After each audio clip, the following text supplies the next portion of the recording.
What is up, everybody? Welcome back to the RPG podcast. We appreciate you joining us once again for another episode. You're becoming a mainstay here, David. Appreciate you jumping on here. But yeah, what's been going on? What's new in your life here? Happy to be here. Cranking up towards redraft season. Dynasty obviously goes on year round, but this is the time of the year where you really need to start looking at those one season leagues. Yeah, very much so. And that is exactly what we're here tonight to talk to you about. Uh, I think pretty much everybody has a work league that they are in. And is there really anything better than going into the office as the undisputed champ, knowing that you were the winner of your office fantasy football league? There's no greater joy in this life. All right. Well, fantastic. So we're going through a little series here where we're talking about some strategies and how that might play out, how that might change what you're trying to do. So tonight we are going to talk about what your roster construction and what your team could potentially look like, and how best to strategize going through if you're choosing to take a quarterback early. All right. Now, with taking a quarterback early, you may go to some of these sites, like Fantasy Pros or Fantasy Calc, our good friends over there, and try and figure out, hey, who's going in what range based off of ADP.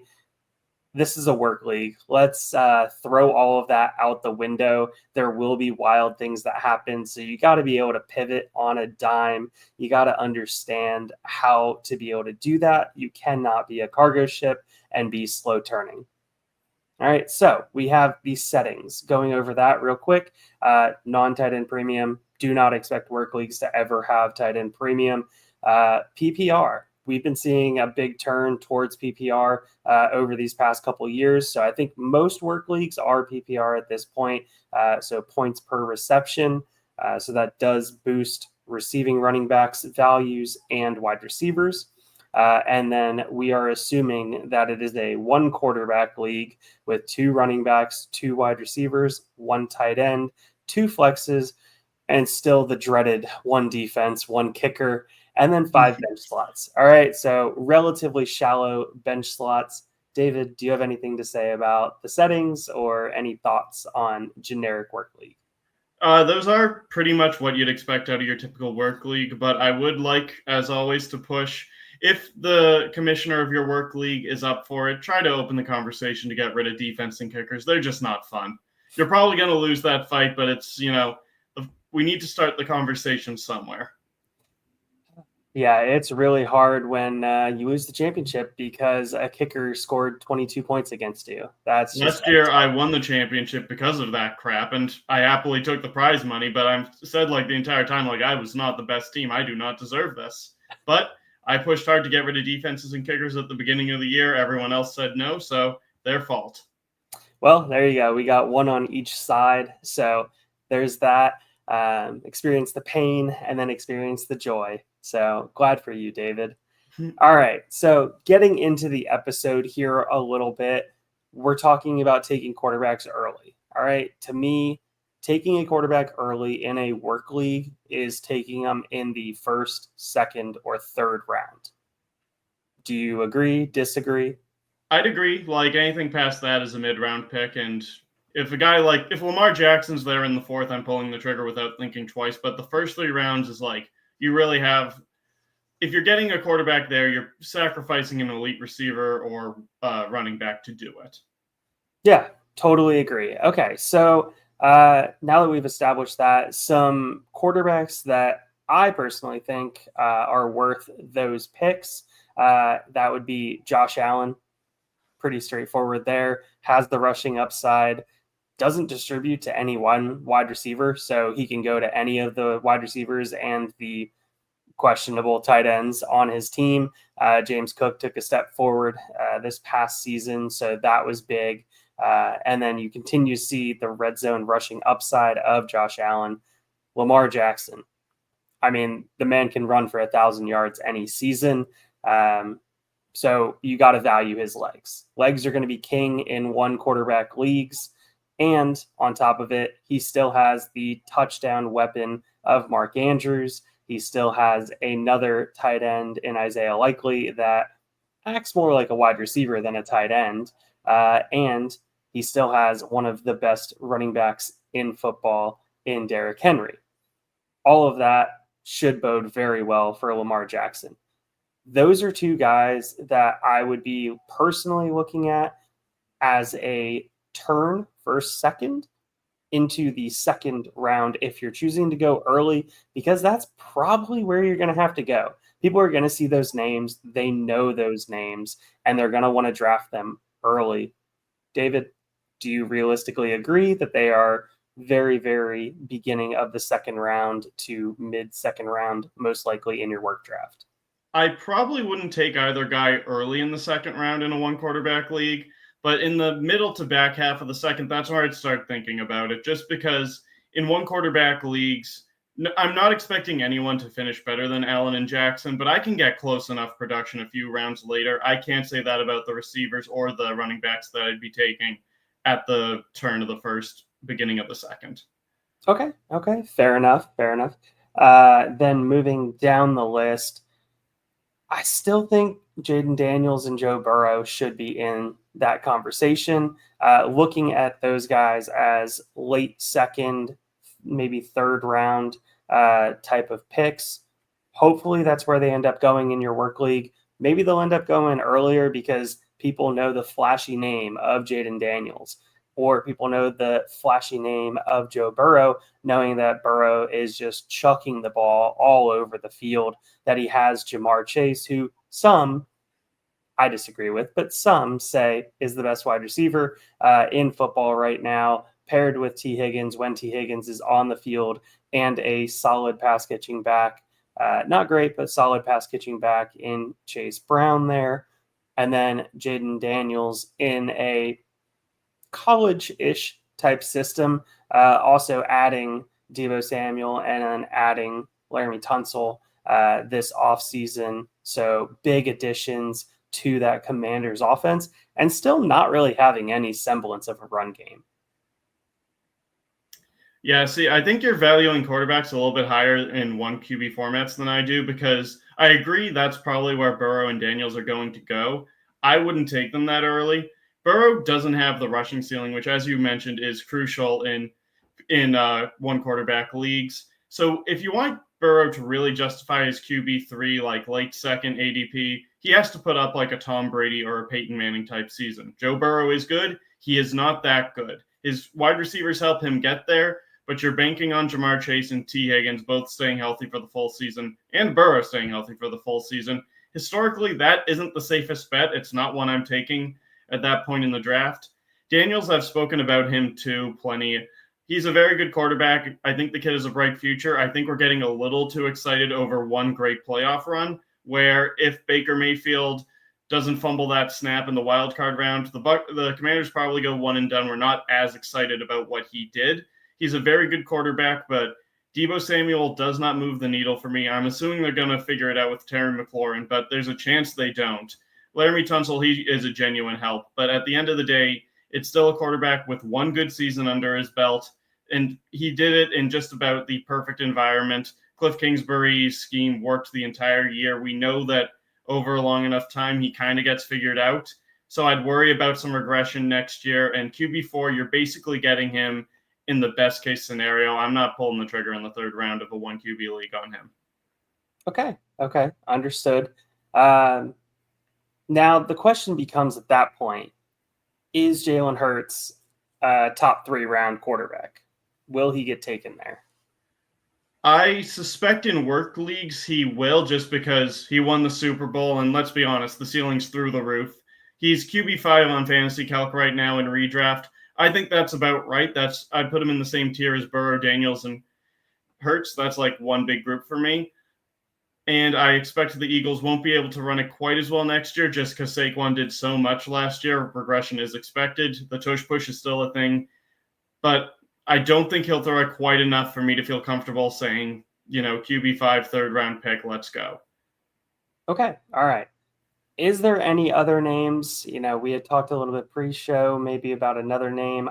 I personally wouldn't put him as a top 3 round pick, but He's would you? Probably my biggest fade at what I'd expect work league ADP to be.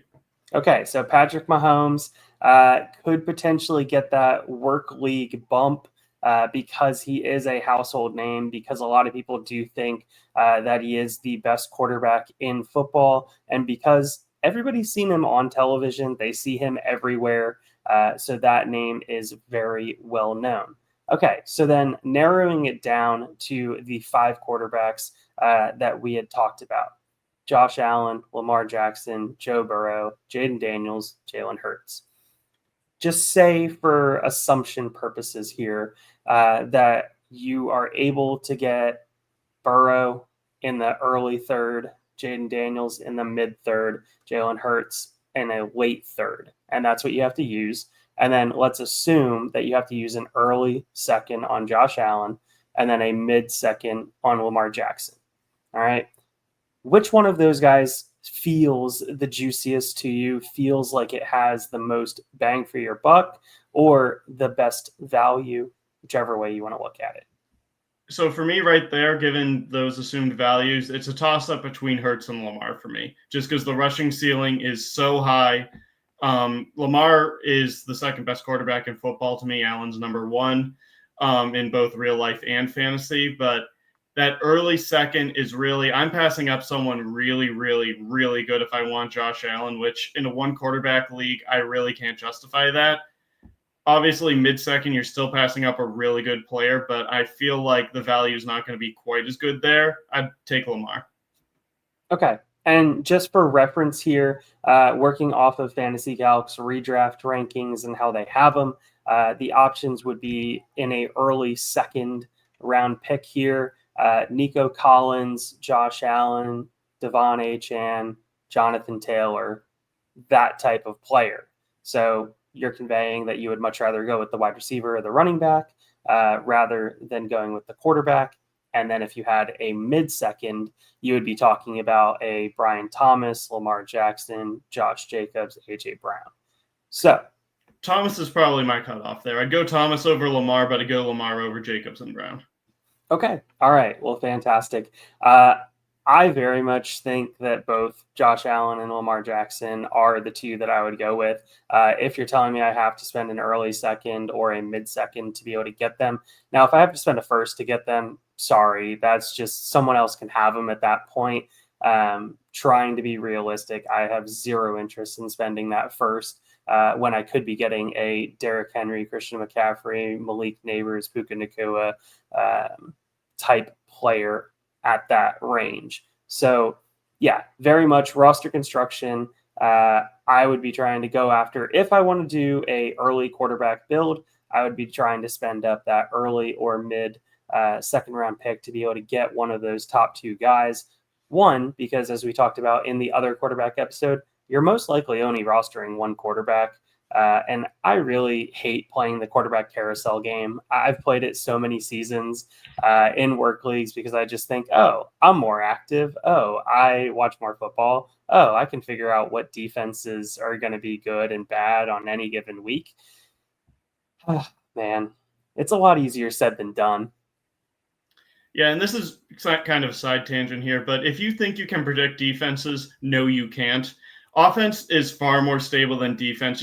There's like literally a decade of data on this. Every given year, there are two defenses that actually matter, and in terms of like they're that good. There's three or five that are just so terrible an average offense can put up numbers, and every other defense is more or less a reflection of who they're facing on that given week. So don't freak out about, oh, my quarterback's facing the 11th ranked defense. I can get a worse quarterback on waivers. He's facing the 17th best defense. That's a margin of error. Ignore it. Don't do it. Yeah, very much agree with that. From a roster construction standpoint, now let's use the example, since we both agree here on Lamar Jackson being a mid-second round pick. That would assume that you have a first round pick available. That would assume that you have a third and fourth as well here, working in those middle of the rounds. So realistically, in the first, quarterback is not a consideration. So running back, wide receiver, I'm assuming that there is zero interest. I don't even know when the Yeah, first that's tight too end early will for be coming. Bowers, if that's what Okay. you're asking. Yeah, that's what I was trying to figure out is where exactly Bowers was in the fantasy calc rankings here. But yeah, quarterback, running back, definitely going to be that first round pick.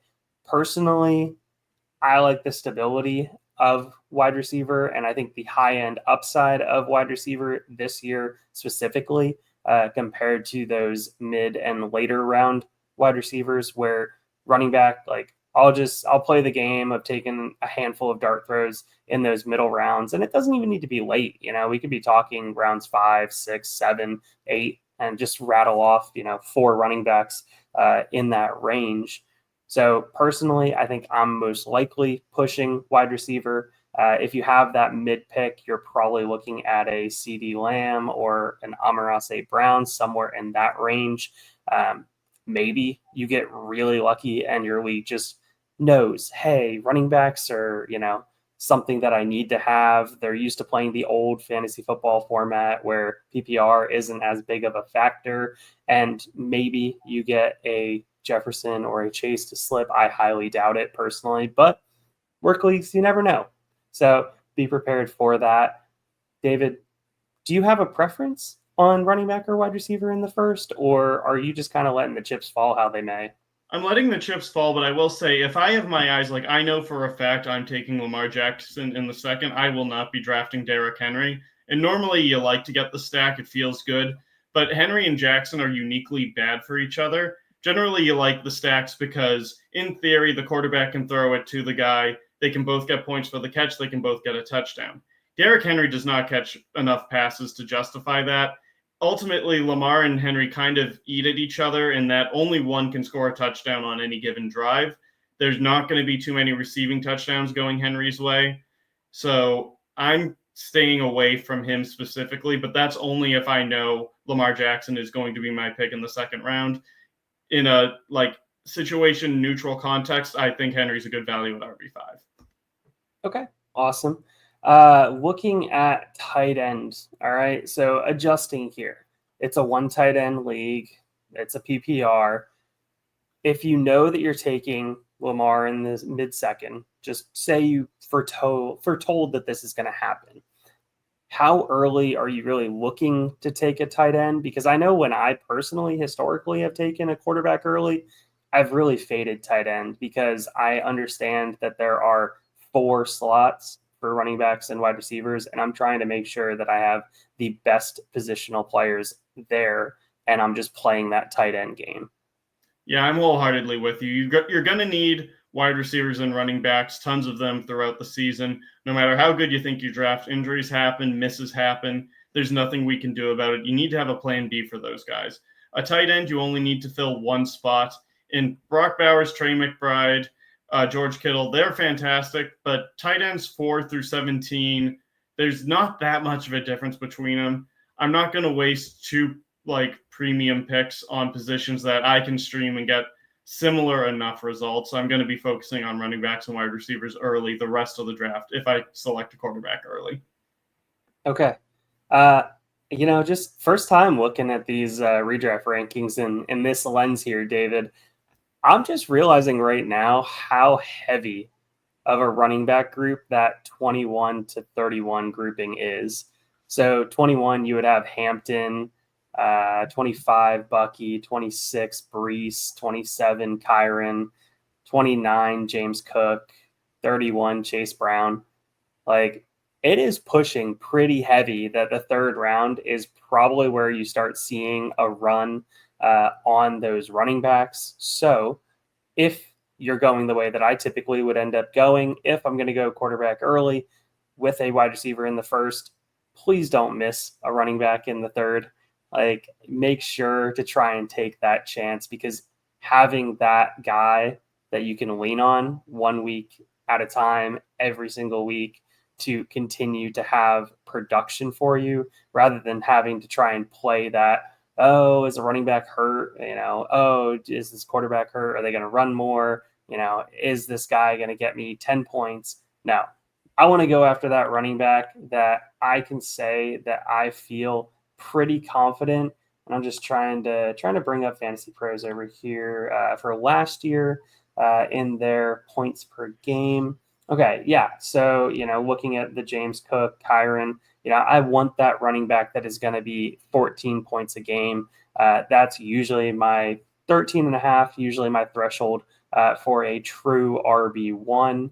And that's what I want on my team. David, thoughts? I agree with that. And one thing that's really fascinating right now is that Amarian Hampton at 21. Anyone that's been listening for a while knows that I've been fading him at cost, but that was before Najee blew his eye off. So right now it looks like it's just going to be a short-term thing. But Mike Florio over at Pro Football Talk, he sent out a very kind of ominous tweet that this might be more serious than the Los Angeles is letting on. And he even alluded to him not playing this year. Now, right now, as far as I know, Florio is the only major outlet saying that. And he doesn't have the best track record, but he does have sources throughout the league. Nobody can deny that, like him or hate him. So if Najee is gone for a while, or even just for a decent chunk of camp, Hampton has a chance to steal this job and never look back. And if that happens, I think RB10, I'd probably be taking him there pretty happily. I'd probably put him more like RB7, RB8. So that brings up an interesting question, David. Well, what are your thoughts on rookies in redraft work leagues? Because I've had some pretty mixed reactions to rookies specifically. You get a lot of people that are just your casual fan. They're like, yeah, the draft was fun. Like maybe we watched a little bit of it, really just kind of follow our team, maybe follow the rest of the NFL generically. And these guys haven't played anything, so I don't really know anything about them. That seems to be the sentiment at my work, at least. So curious how your work handles that. Generally speaking, that's true. But the one thing I have noticed is that if the rookie is on your office's native area, for example, I live in Maine, Travion Henderson, I will own none of him. People are going to be very excited because he is the running back on the New England Patriots. I think he's getting overdrafted as is. He's RB16, I believe, right now, which is absurd. I fully expect him to be a top 12, 13-ish running back when my work league draft happens. I can't get behind that price. So if you're in Vegas right now, chances are you're Ashton Genty. He has a real shot to be a top 3 pick right after Chase and Jefferson. Amarian Hampton, he's probably going to be a back of the first round pick, and if you live out in LA. So just keep that stuff in mind. If the rookie is not on your team, there's a good chance you can get a good value. But if he is on your team, it's probably going to be a reach. Your work league's fandom is going to take over, and they're going to reach like crazy. Yeah, totally agree with that. Unfortunately, the Titans here in town do not have many good players. So Cam Ward 101. Seeing those guys get drafted, probably won't happen nearly as often as I would like to see them get pushed up.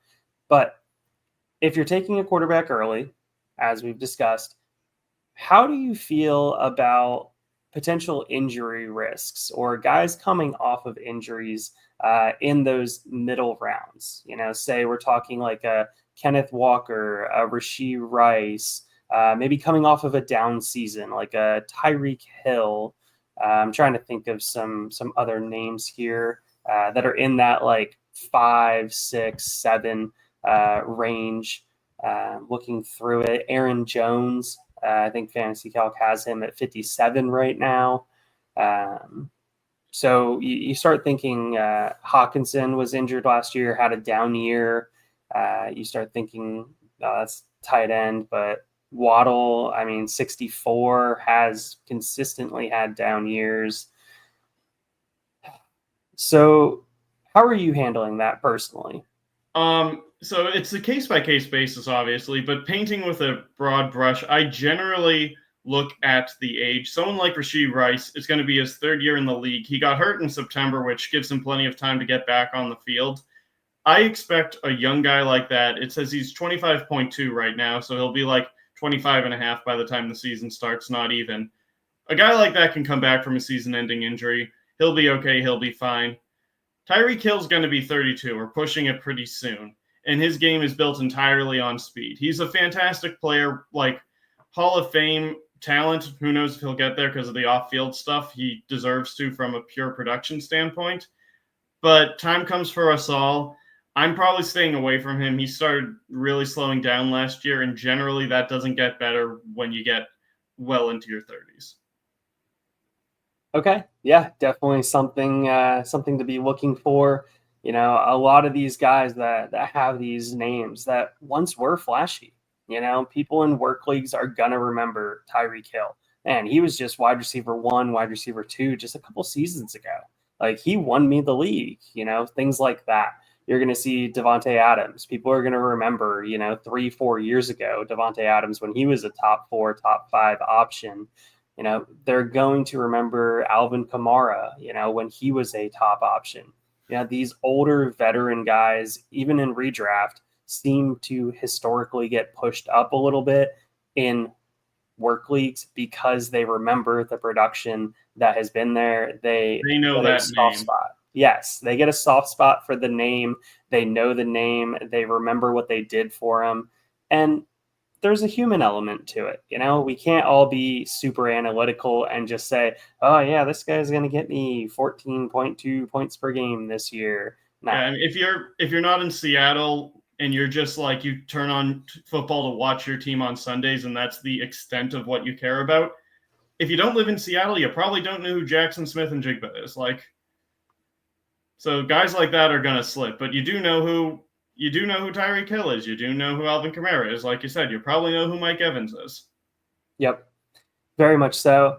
Well, David, it's been great having the episode with you. Hopefully this information for the viewers has been helpful and gives you things to think about as you continue to work your way, hopefully working up the ranks, at work and working up the fantasy boards to be able to continuously be a playoff team. It sucks coming in last. You get ridiculed when your team is awful, when your team is not scoring. Like, you have those dud weeks where you just get like 80 points and everybody at work just ridicules you. You're like, oh man, it was so bad this week. You're like, yeah, I know. I get it. Thank you. Thank you for reminding me every single day of the work week. So hopefully this episode is able to put you in a better spot for your work league drafts.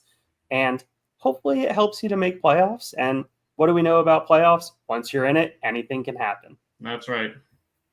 All right, David, anything else for the viewers before we sign off here? I just emphasize it once again. Travion Henderson, terrible value. Don't do it. All right. Well, fantastic. We appreciate everybody joining us tonight. And with that, we're out of here. Thanks for listening to another episode of the Fantasy Football RPG Podcast. If you made it this far, be sure to like and subscribe. If you want to check out written content, head over to lastwordonsports.com. Don't let the Goblins get you.